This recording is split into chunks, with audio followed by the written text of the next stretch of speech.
So you own a home and you're considering selling. Kitchens are where you will get the most bang for your buck. Stay right here, where I'm going to be joined today by Michelle Finnamore, and she's going to explain everything we need to know about how to stage and design your kitchen.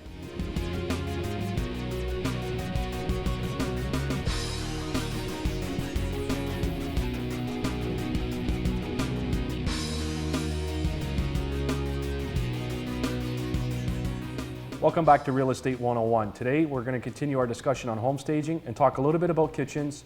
And I'm pleased to be joined once again by Michelle Finnamore of Michelle Finnamore Interiors. Michelle, welcome back to the show. Thank you, Joe. Glad to be here. All right, Michelle, so we're going to talk a little bit about kitchens today. And obviously, as we both know, kitchens are a big selling feature, probably the number one thing that buyers are looking for when they're going through a house. Do you have any suggestions on what sellers can do to spice up their kitchen? Yes, I do. There's at least 3 things you can do, but number 1 is start cleaning. Take everything out of the cabinets, pull out the stove and the fridge, make sure you're cleaning everything. It smells fresh and it looks clean, looks fresh. Then from there, then you can put back in the cabinets what you need for the next 60 days. And that keeps it looking about 2/3 full, and that's the perfect number for people to think that they have room in your house to move in. All right, so what about faucets? Do you think or would you recommend that it's a good idea to replace those before putting the house on the market? Unless your faucets are fairly new, you should think about replacing them. It's a fairly inexpensive thing to do. It's about $160, but you can get them on sale. Just watch the flyers. Definitely leaves a good first impression with people. When they're coming through, they think the home is maintained because that faucet looks shiny and new. Really presents well, and you should really consider doing that. Okay, and are there any stats on return on investment for sellers that are considering doing some upgrades?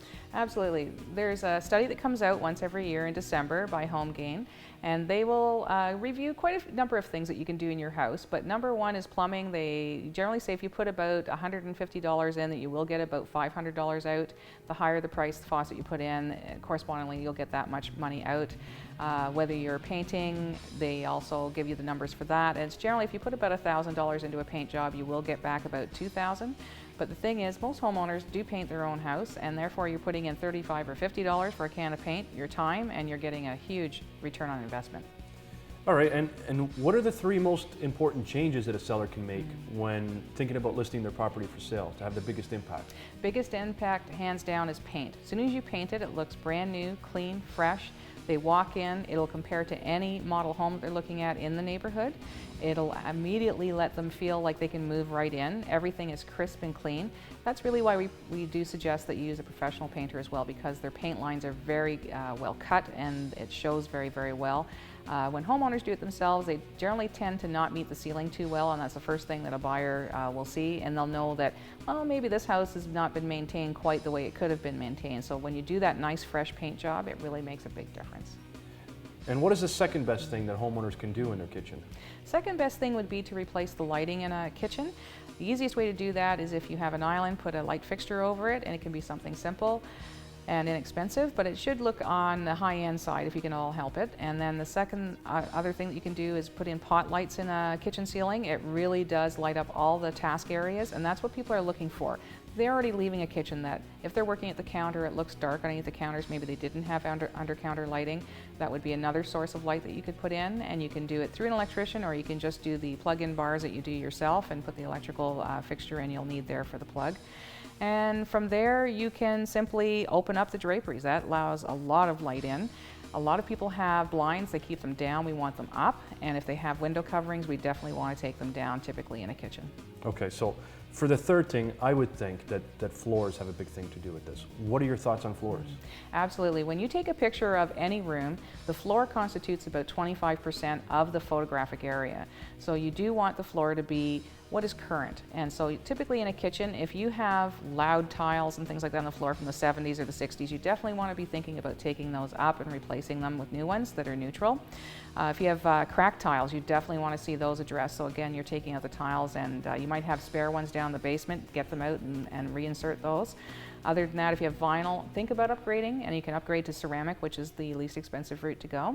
If the price point of the house is higher, obviously you're going to be looking at something different.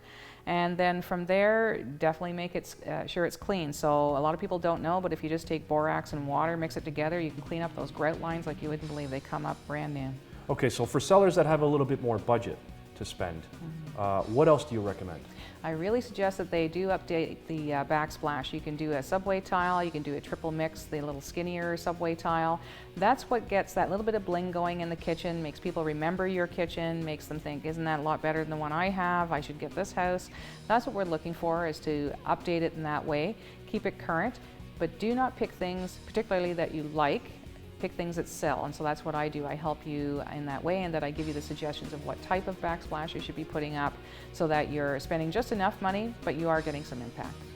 Okay, and what about for sellers that have outdated kitchens? Outdated kitchens are really high on a buyer's list of things that they don't want to have. So they already maybe have one, or they're looking out at other houses. People have put the money into updating them, so you're sitting there with a property with dated kitchens. What do? The first number one thing we do, depending on the price point of the house, is suggest you paint them. Now, if you paint them, there is a technique for doing it. It's a simple process, it's 3 steps. You do need to follow the steps to get a good finish on them, because you don't want the paint coming off. And that's something that you can do yourself as a homeowner, or you can have one of our trades come in and do it for you. They finish it up in one day. If it's a higher price point property, then you're looking at, well, should I be buying new doors? And I get the cabinets refaced, but definitely should be doing that. And thirdly is the hardware. You definitely want to be thinking about exchanging the hardware, and that's anywhere 10 for 20 bucks, 10 for 30 bucks to replace the hardware. Right. Okay, so what about investors and flippers? What services do you offer them in regards to kitchens? Yes. I offer something that's really good for them, because you can blow a lot of money doing a kitchen. So this way I keep them on track and on budget and keep them focused on what sells. People will typically buy what they like instead of what sells. And we attend a lot of seminars in a year, so we actually do know what's trending. We don't want to do what's trending. It's going to be popular this year, maybe next year, but the majority of people are not really looking to have something that's trendy in their kitchen. They're actually looking for something that's very neutral. They'll put up whatever they want on the walls to get the color for the year, or they'll buy new kitchen chairs and that will update their kitchen. But they basically want that backsplash and that set of kitchen cabinets to be fairly neutral so that they can add what they want to add to it. If you make it too particular, like say if you pick a blue glass subway tile. Well, blue is not a color that looks good in kitchens. Every restaurant knows you don't include blue in your colors, because food just doesn't play well off of it. So that would be something where we would steer that investor, that flipper, away from that type of color. From there, it's just finishes. You don't want to go to too many exotics. You're going to put money into it you're not going to get out. You don't want to have an overly dark kitchen. And people are wondering, do I put light cabinets? Do I put white ones? Do I put dark colored cabinets? And these are all things that we help them. We go with them to their supplier, or they can use ours, and we actually create a brand for them. And then people get to know, as they're flipping houses in the neighborhood, that if this team has been doing this house, they know what to expect and the quality. So on today's final note, what kind of experience do you have working with flippers? We have really good stats working with flippers. Anyone that wants to work with me, I can provide them with our stats. Once they have completed the house, we've staged it. We always keep track of how many days on the market and what percentage of listed they receive. We've actually just won an award this year, top 10 stager company in Canada, for actually providing pictures of before and afters of flipped houses that we've done. So we're really quite proud of that. And of course, our people that we work with, the investors and flippers, are happy that we're making things happen for them. All right, Michelle, good stuff. Thanks for coming on today's show. I'm glad to be here, Joe. And as we like to say, staging is always less than the first price reduction. So there you have it. If anybody's looking for a top home staging experience, they can get in contact with Michelle Finnamore, the go-to girl of home staging. I'm your host, Joe Terceira. Thanks for watching, and we'll see you next time.